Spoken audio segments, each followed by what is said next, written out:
So it seems that we've got some fairly enormous Warhammer 40K reveals, 5 new Space Marine characters alongside combat patrols, Wave 2 for the Leagues of Votann, new reincarnated Deathwatch veterans and a Necrons kill team, and plenty more besides. Let's talk about the reveals one by one.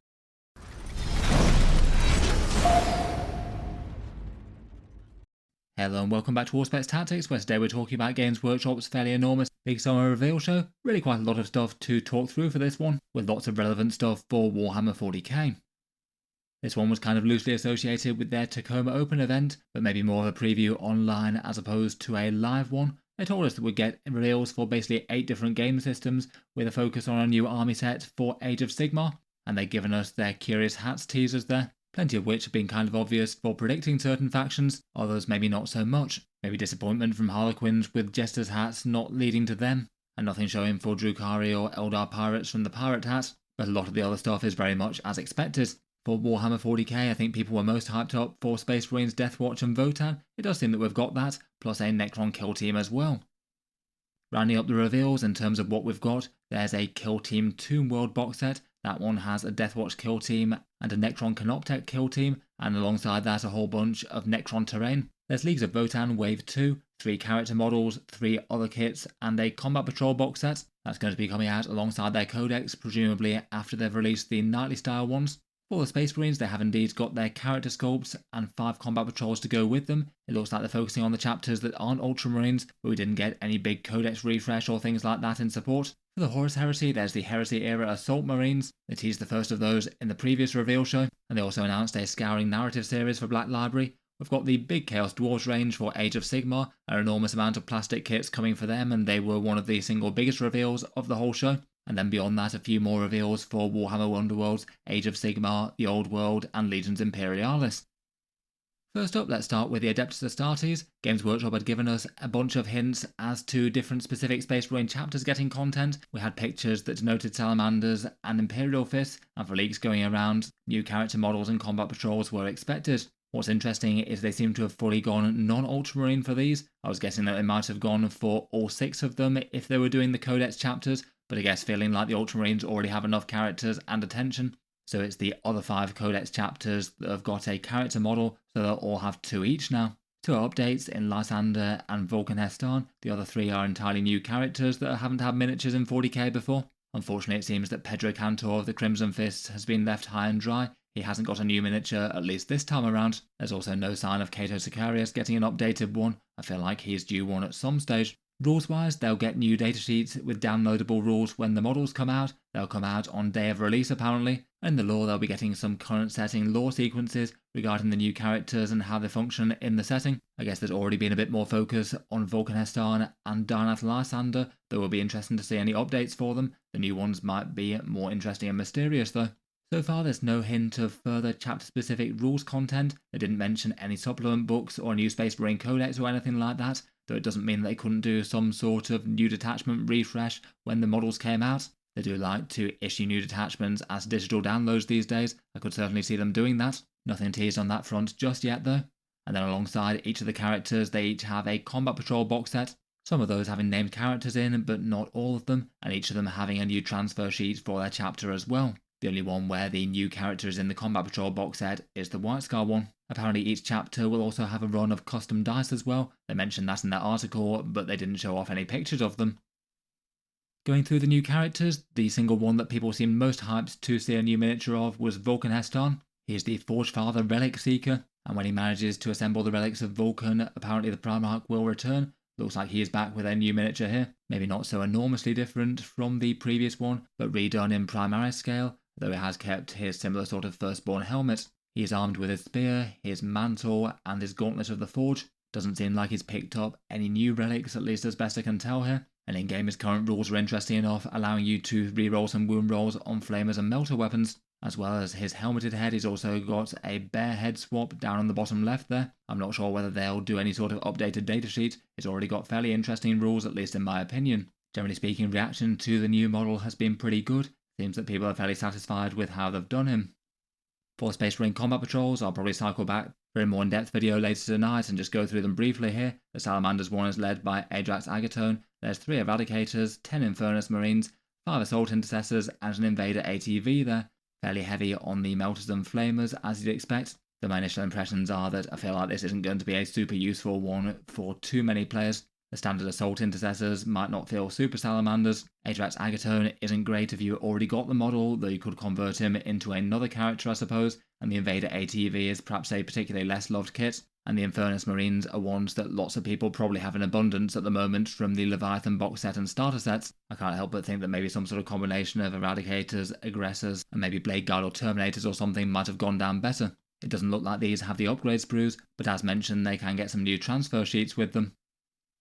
Next up for the Imperial Fists we have Darnath Lysander. I feel like they've done particularly well with his resculpt, fairly similar and consistent with his older model but in upscale Terminator armour, standing on a great big tactical rock there and with a particularly notably impressive storm shield. The Fist of Dawn with the eagle back of it looks particularly intimidating, and it's got both the option for a bear head and a helmeted Terminator head depending on what you fancy. Overall a pretty classic and iconic character, redone well. At the moment he gives a -1 to wound for Terminator squads and some big hitting melee, usable enough for the Sons of Dawn. For the combat patrol for the Imperial Fists, I'd already had some rumours confirmed for this one that it would have company heroes in it, so that means that you get a captain in that set, plus the supporting command squad style models for them. There's 5 regular Space Marine Terminators, and then there's 5 heavy intercessors and 5 regular intercessors, plenty of bolters to please Dawn there I guess. For reactions to that one, it feels like it's a fairly general purpose useful combat patrol kit. If you happen to want a core of Space Marine infantry, the new Terminators are particularly well liked. I think the command squad is fun, and the other 2 aren't in too excessive numbers, so it feels like you could justify them. Maybe not a super exciting box set, but I feel like a discount that could be handy.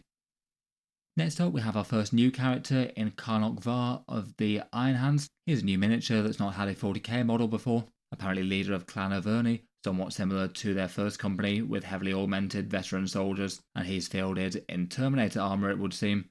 He's got a Storm Bolter and then an interesting sort of power maul. Apparently it's called a Tetsubo, a great big Japanese style ceremonial club. Looks bad news for any heretics that are hit by it of course. Looks like he's heavily augmented as you might expect for the Iron Hands, both for his steely masked face and his hand. And he's got a couple of auxiliary servo skulls. Looks like one of them is scanning out a fortification. I think that's the answer to a rumour engine there. Will be interesting to find out his rules. Looks like he should be a fair powerhouse in melee, but certainly seems like he's set up for command and scouting out the enemy with all that comms gear and scanners. Maybe not the single most dynamic pose for the model. Let me know what you think of it down in the comments. The Iron Hands Combat Patrol box set looks like a weird one. It's literally a Primaris Tech Marine, which seemed like the obvious choice, then 10 heavy intercessors and 2 fire strike servo turrets. I guess technically 5 kits, seeing as they're sold separately. I guess a really focused one in if you want heavy intercessors and servo turrets, then it's going to be useful enough. If not, then it won't be. Certainly a Combat Patrol box set that's going to be pretty low in the plastic and points kind of department though. Next up, for the Raven Guard, we've got Aethon Shaan. He's the new chapter master of the Raven Guard reportedly. Previously Captain Shrike was, but now he's gone back to being a shadow captain I guess, relinquishing his reins for this guy to take over. He's got really quite a fun miniature, perching on a sort of gnarled and rotten tree type thing. A few little bird skull style servo skulls hovering around. It looks like he's got a similar sort of loadout to Kayvan Shrike himself, with paired lightning claws but making them a bit more of a prominent feature of his design. Absolutely enormous claws that are big and curved. Otherwise looks like he's got a few different head options that you can swap to. As you'd expect, a beaky helmeted sort of head, plus a rebreather one and a hooded one. It looks like he's draped in some ornamental tassels with a feathered cape going over him. Lots of heraldry of the chapter there. Certainly a fun model. I guess you'll be able to have 2 unique Raven Guard jump pack lightning claws going around. For the Raven Guard Combat Patrol, it's all jump packs and Phobos armour as you might guess. This one has the jump captain alongside a squad of 5 jump intercessors, a squad of 10 infiltrators that could also be assembled as incursors, and then an Invicta tactical warsuit. Seems that one was fully in line with the leaks and rumours. Again, seems like another reasonable enough discount option to go with the range for the Space Marines. Obviously it's just going to depend on whether or not you want these specific models, the Invicta in particular really, given that it dominates the box in terms of size and value. Currently jump intercessors and Phobos Marines are fairly strong in game, the Invicta a bit less so. Finally for the White Scars, we've got Suboden Khan. The White Scars finally have a biker character, and it looks like he's on a jet bike. Apparently this guy is the leader of the Spearpoint Brotherhood of the White Scars after serving as captain of the 5th Company. I believe they said it was somewhat equivalent to their first company on the stream. I quite like the look of his grav jet bike there, Looks like a pretty fun miniature. I'd guess it's the one that's got the rumour engine of the Space Marine thruster type thing that we saw a little while back. I feel like the heavy metal team have done pretty well with his face there. They've done that better than a lot of 40k faces. He's fighting with a power lance and he has an onslaught Gatling cannon for a bunch of anti-infantry fire out the front of the jet bike, and feels like there's quite a cool sense of motion to the miniature. Fun to have another named character, though I feel like this could have been one that they might have made into a generic character. These White Scars did used to have their more standard Caanok bike. Lastly, for the Space Marines, that leaves us with the White Scars Combat Patrol. That seems that it's going to be the first place that you can get this guy if you want him. Again, might make it a little bit less general purpose than some combat patrols out there, but you basically get him, 3 Outriders, 5 Assault Intercessors, and an Impulsor. A bit of a weird box, that one, and it kind of implies to me that Suboden Khan's going to be quite an expensive miniature. I feel like they have been charging slightly next level prices for their mounted characters recently. Overall, interesting enough stuff for the Space Marines. I feel like the swathe of new characters have been done rather well. I'll be interested to hear your thoughts down on them in the comments below. I feel like for the combat patrols, most people aren't really going to find them particularly stand out, but a good few of them seem like they'd be useful building blocks in an army. Having a whole bunch of different discount deals has at least a reasonable chance that some of them are going to be somewhat useful to some people. I'll be talking through them hopefully in the next video and looking at points and discount and how people rate them and things. Before we move on to Deathwatch, Necrons and Leagues of Votann, I'll just give a quick shout out to today's video sponsor in Warhammer Combat Cards. If you wanted a 40k themed mobile game to play while relaxing, then this could be one option. Basically a sort of deck building style game, collecting and upgrading cards and then using them to overcome challenges. This one aims to be a digital reimagining of a really old classic Citadel card game. I can kind of see it trying to be an analogue of these classic cards from the 80s. The Terminator looking particularly cute here, and there's that old Noise Marine that they did the resculpt of. The reimagined digital cards look like this, with basically points cost, health, range and melee damage, plus an ability, like this Reaver giving fear.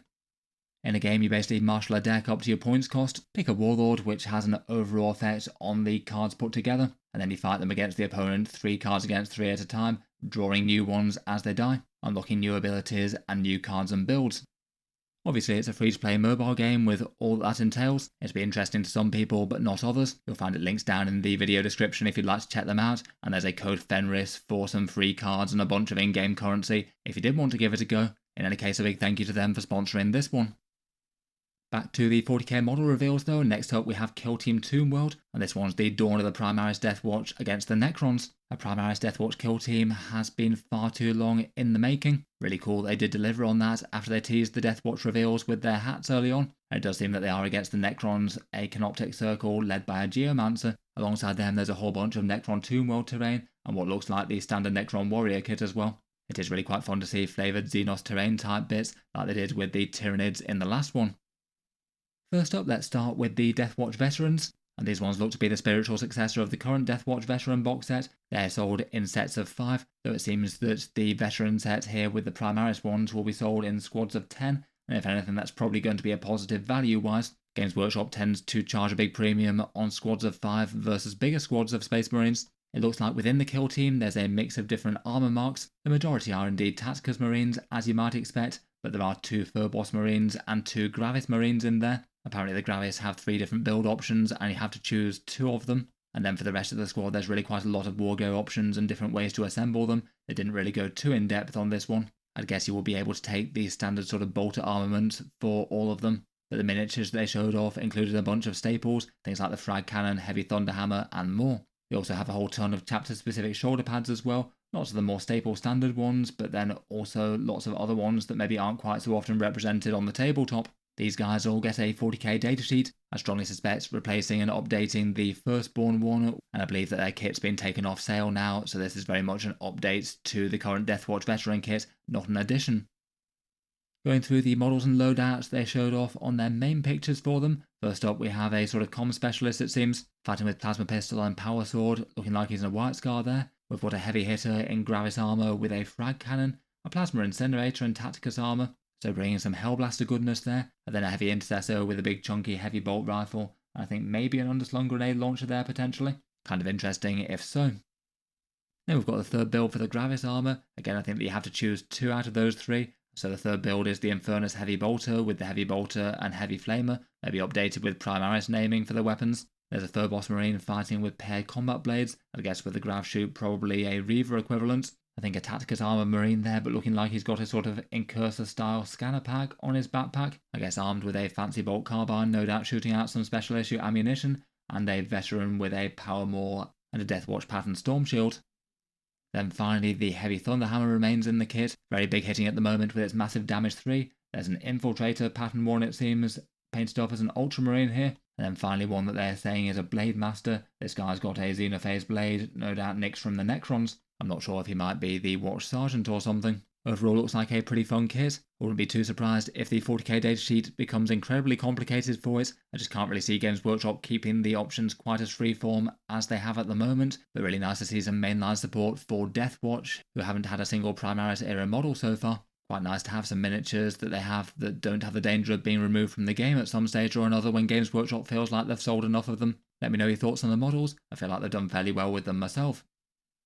To face them in the box set, though they will be available separately after, is the Necron Canoptek Circle. The previous kill team that they had was the Hierotech Circle as an upgrade sprue style one. This one maybe doesn't feel enormously different in terms of vibe, but it's its own complete kit. Apparently this is led by a Geomancer Cryptech, so all very good with maintaining the Necron stasis crypts and tomb worlds, I suppose. I'm sure he knows his way around Blackstone. Seems that they've got a long snaky tail, an all very Space Egyptian headdress style thing with some claws, plus a great big staff. I think in stream they said it was a she, though it's not particularly obvious from the model. The focal point in the model is a sort of menhir thing, not so very different from the Silent King. I wonder if that'd shoot out some sort of blazing energy like the Annihilator beams that he gets. Accompanying the Geomancer into battle is a whole squad worth of Canoptek constructs. It seems there's a pair of tomb crawlers providing a little bit of heavy firepower for the unit, looking like sort of very mini Canoptek spiders. Then seems there's 4 Macrosite warriors, including a reanimator one apparently. Again, sort of mini Canoptek constructs to go alongside. I can't imagine they'd be an enormous threat in game, though I guess the reanimator could have one of the rules to resurrect a slain model and help out the reanimation protocols perhaps. Not really too sure how these guys would function in Warhammer 40k. I've had to guess maybe the Geomancer locked into the unit, but still having the character keyword and able to take enhancements, kind of similar to the hyper-adaptive Raveners. I'm not sure what their role's going to be, probably fairly dependent on their special rules. I feel it's unlikely they're going to be mainline damage dealers. It's nice enough to see a fully reimagined Necron kill team though, and not just going for an upgrade sprue add-on this time around, and a new fun flavour of Cryptech added in alongside the rest. Then there's also some Necron warriors in the box set, and they have this Tomb World terrain set as well. This one looks pretty fun in my opinion. Seems they've done it in a similar sort of way to the Convergence of Dominion terrain piece, sort of half-exposed Blackstone technology, half-shrouded in stone. They've got some portals and things with Necron lightning crossing across it, and also a bunch of Necron warriors seeming like they're in stasis, all ready to be waking up and then joining the fight. Apparently it also has a co-op game mode where you both play as the Deathwatch and try and overcome the Necrons, which is fun. As ever with kill team releases, it seems like the likely case of affairs is that this comes out, they don't make enough of it, and then no one can get the miniatures for a long time, and then eventually they get round to releasing the Deathwatch and Necrons individually. Next up, and the last really major reveal for Warhammer 40k are the Leagues of Votann Wave 2. This was certainly well expected, and I'd seen a bunch of rumours regarding them. It looks like overall they're getting 6 more plastic kits, 2 of which are character models. Leagues of Votann had at least a fairly good launch wave back in 9th edition, though I think that everyone was expecting them to get a few more things kind of similar to other new factions in 40k. And they've also confirmed the announcement of their Codex with a few details as to that, plus their new Combat Patrol box set. To go through the new models, first up we have a Space Dwarf Mad Scientist model in the Arcanist Evaluator. Looks like he was the answer to the weird techie lightning gun sort of weapon. His thing is to test weaponry for mass production, going around as a bit of a solo force, and apparently he gets a lone operative special rule if he is near some friendly infantry. And supposedly that transmatter inverter has a bunch of different firing modes. I think they said it was 4 on stream. So I guess no matter what target presents itself in front of him, I'm sure he's going to hit it very hard. Looks like it's probably going to be a close range gun just from the appearance of the thing. Seems he's got a head swap as well, the different choice between the sort of mad scientist with big hair and a fun sort of mask with goggles. Then we've got an Iron King character in the MkII Strategist. He's a smart boy robot apparently, with a whole bunch of auxiliary mechanical brains floating around on his cognitar mantle. That's what the things coming off his backpack are. He's also got some rather impressive flowing robes and is looking over a datasheet with his extra hands. He gave a couple of previews of his rules, saying that he could allow you to increase or decrease your yield score, which is the new core mechanic for the faction. Plus the article said that it could also provide a free heroic intervention or an overwatch for a unit, so I guess he'd probably want to pair with something shooty to make more reliable use of that. Next up we've got the Ironkin Steeljacks. These guys are big, chunky and fighty robot dwarves I suppose, standing a fair bit taller than their kin though with longer legs. I guess they can build themselves to the shapes that they want. They've got the Ironkin style dome heads and they're used as elite warrior infantry with really quite a lot of war gear choices. They've got bolters and melee weapons, either concussion gauntlets or plasma blades, or a ranged loadout with a bunch of Vulkanite shots. For rules teasers, as well as just being very durable, it likens them to Wraithguard. They said they've also got something called a Prey Mark Crest. Critical hits against enemies within an objective marker get precision, so a chance to snipe out enemy leaders if they're hitting them hard. You can see the concussion gauntlet option on the bottom right here. These ones seem to have gone down at least fairly well model-wise. Then we've got some Votann subterranean artillery with Chthonian Earthshakers. These are an artillery piece that can fire by burrowing a maul weapon underground. I guess they'll be an indirect fire weapon and they might have some sort of slow down your unit kind of role. That's what the ones for the Chthonian Berserks have. Looks like they're crewed by 3 Votann, including an Ironkin assistant. A bit of a curious model in a big gun that's essentially firing its payload straight into the ground.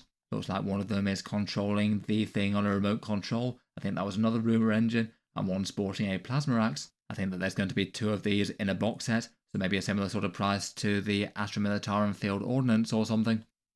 Here's a few more pictures of it, including a shot from above, and an Ironkin assistant handling the payload with care.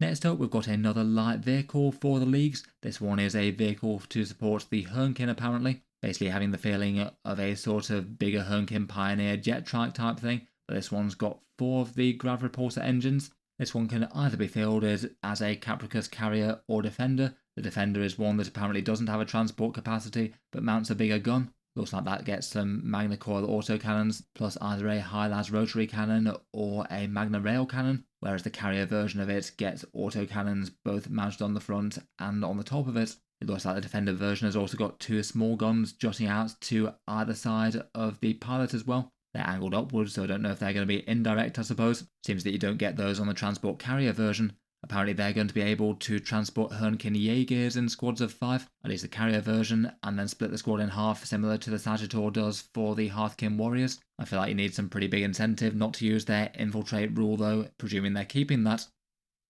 Finally, last but not least, we've got a new and fairly fun looking special character. This guy's called Buri Egnerson, and he's the second named character for the faction after Uthar the Destined, this guy being a Tyranid hunter, and has earned himself the title of the Thrice Devoured, I guess for repeatedly being attacked and consumed by various Tyranid beasties and then fighting his way out. He's the last member of his league, the rest wiped out and consumed by the Tyranids, which they said might be a slight nod to the previous lore for the faction which had them wiped out by that wholesale. He turns up to help other leagues in their fights, wielding Bane the Darkstar Glaive. It seems that he's going to be a very fighty lone operative. I guess probably similar sort of rules to maybe things like Mephiston or Lucius the Eternal maybe in terms of threat. Apparently he's good against monsters and has a 2+ chance to revive on death. That's particularly powerful with a lone operative, as it basically means that the opponent's going to struggle to deal with him and he might have one last attempt to hit something hard before he dies. His model's quite a fun and creative one as well, very different to most of the rest of the range, a lot more finery and also having a great big part of a Tyranid mounted on his back. I think they said it was a Tyranid Prime in the preview. Finally, for model releases, they'll also be getting a Combat Patrol box set. They didn't say anything about any sort of Launch Battle Force box set for the new miniatures, so it might be they're just doing a standard release wave like the Eldari had. This one is exactly as was rumoured, an Ironhair Champion, 5 Ironhair Hearthguard, a squad of Hearthkin Warriors, and a squad of Brockhair Thunderkin. I feel like it's maybe not crazily better nor worse than the previous one, and feels like a useful enough building block in an army. Again, I might talk a bit about the numbers for it in the next video. Finally, for the Votann, we've got the announcement of their Codex. I'd guess that this will be dropping after the nightly ones. 144 pages worth of book with 21 datasheets. I guess getting 7 datasheets for the new models they've released, given that there's the dual build option for the vehicle. And they also announced that they've basically redone the core faction mechanic with something called yield points. So it sounds like the judgment tokens are a thing of the past, at least for the core faction mechanic. I guess they might instead have them for one of the detachments. The yield points are apparently meant to represent the primary motivation of the Votann, which is acquisition and gaining resources. Apparently you earn these from taking down enemies on objectives or claiming objectives, and then later in the game there's some sort of system of being able to spend for some big damage boosts. They mentioned using them for individual unit rerolls or potentially entire army rerolls. They're super vague on details and we really don't know how they work yet.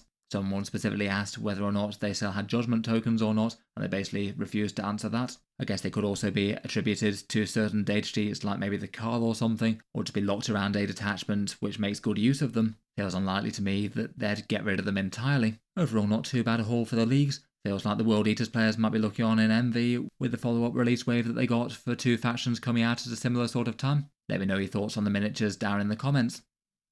Next up for the Horus Heresy, we had the full reveal for the Mark II Assault Squad. I think we saw one guy of these when they did the Saturnine reveals, and for this one they just chose to follow up with the entire squad. Nice enough miniatures with their big classic style jump packs, and I feel like they could be interesting enough for Chaos Space Marine players wanting to fill them as Raptors, perhaps particularly given that they come in a 10 model box set, so they are likely to be a bit more cost efficient compared with the rest. Seems to have got access to a bunch of chain axes as standard gear, which I think is kind of fun, and again feels like it fits well with Chaos Space Marine kind of vibes. For the Horus Heresy, they also announced a Scouring series as well. This one sounds like it's going to be taking off where the Horus Heresy big series of novels came to its climax. They were a little bit sketchy on details, but basically said there are going to be a lot of authors and a lot of books involved. The first one seems to be called The Ashes of the Imperium by Chris Raitt. It looks like Gilliman and Dawn are having some disagreements post-Heresy on the front cover. Hopefully they manage to keep on living up to the legacy of the Horus Heresy. I feel like plenty of interesting stuff happens in the lore after the main climax is over. Will be cool to see a bunch of that explored in a bit more detail. Previously some of them have only really been detailed in short lore segments. For Age of Sigmar, and perhaps one of the single biggest reveals full stop, was the Helsmiths of Hashut. These are the reincarnation of Chaos Dwarves, slightly retro style looking models. Basically they're dwarves that managed to survive by making a great pact with the bull deity that was one of their pantheon, and basically used ground up demon essence to power a whole bunch of their infernal creations, seeing themselves as somewhat as the good guys, though it doesn't seem that they are, and they're apparently part of the grander Chaos Alliance. They're going to have a launch box set with a War Despot, an Infernal Cohort infantry set, a Dominator engine, and a Tormentor Bombard, and then really quite a lot of other kits coming out separately. Here's a couple of their character kits, the War Despot and the Demon Smith, all with their fancy hats of course. For their creations, they've got a dual build artillery battery with a Tormentor Bombard or a rocket battery that's good against monsters. A pretty fun bull-headed mechanical engine powered by Demon Fire it would seem in a Dominator engine. There's two different builds with a ranged and a melee loadout. These are their standard infantry with the Infernal Cohort, again fancy hats and spears and hammers that are empowered by Demon Juice. There's two different ways to build them too. There's a squad of Bull Centaurs that also have a dual build as Anointed Sentinels, again a reimagination of a classic model. A dedicated firepower unit in the Infernal Razors. There's a squad of these with blunderbosses with glowing green energy and one with flame hurlers. And then a Horde-style Orky support unit for a bunch of minions to throw into battle with the Hobgrot Vandals. They decided to give them an Underworld's warband as well, this one called the Blood of the Bull. A few examples of their different units in some different poses there. And those are going to be coming out alongside some Sylvaneth, sort of half-deer centaur style things. Finally, for a centerpiece for the Chaos Dwarves, we've got Uruk Tar, a character mounted on an Infernal Tauros, a great big bull-headed dragon style thing, all wrought in finest metal it looks like. Age of Sigmar certainly enjoys its massive great big centerpiece models. Overall, a lot of love and a whole bunch of new kits shown off for them. Let me know your thoughts on them down below. I feel like they do have a bit of a retro aesthetic that isn't going to appeal to everyone, but nice to have some cool variety. Then rounding up a whole bunch of other releases, there's a High Falconer for the Flesh Eater courts for the Age of Sigmar. Basically the guys who think that they're a noble court. I like the way that this Mad Ghoul's falcons are actually bats. There's a spooky horror in the Lord Vitriolic for the Nighthaunt, a creepy ghost with four arms rustling up some concoctions. Some cool character models for the Tomb Kings for the Old World, a Lich Priest and a Royal Herald, and they both come with a mounted and on-foot version. And then finally for Legions Imperialis, we've got a clutch more of Space Marine tiny tanks. This time Whirlwinds, the Mighty Mastodon, the Typhon and Cerberus, and the Vindicators enter the fray. So a few more reinforcements for the Astartes legions. Lastly, they also did a small merch reveal as well. A fully wearable Space Marine helmet with some glowing eye lenses made by Joy Toy. so you'll be able to do a good impression of a Space Marine bobblehead if you wanted to. Apparently this one's already on sale and does look kind of fun. Overall, really quite big stuff for Warhammer 40k though. Loads of reveals there. Nice to see a whole bunch of love for the Codex chapters. I feel like maybe Games Workshop should do similar for the more Chaos Undivided Chaos Legions to go alongside that. Really nice to see a reincarnation of the Deathwatch. And the Leagues of Votann actually have a far more robust army range now. It was just a little bit on the thin side previously. Let me know which miniatures you like or dislike, and any other interesting things that I might have missed along the way. I look forward to your takes down in the comments below. As mentioned, a big thank you to Warhammer Combat Cards for sponsoring the video. Feel free to check out the game's links down in the video description, and if you do want to take a look at it, then there's the code FENRIS, which gives you a few Space Wolf cards for their current season of content. I'll leave that there for now though. Feel free to subscribe to Auspex Tactics if you'd like to see more like this. The next video will probably be cycling back to those combat patrols to talk a bit more about them, though I do tend to keep regular 40k videos coming just about every day. If you've been enjoying a lot, then check out the channel's Patreon page, that's linked down in the video description. A big thank you to anyone supporting there, but otherwise just an enormous thank you for listening, and I'll hope to see you guys next time.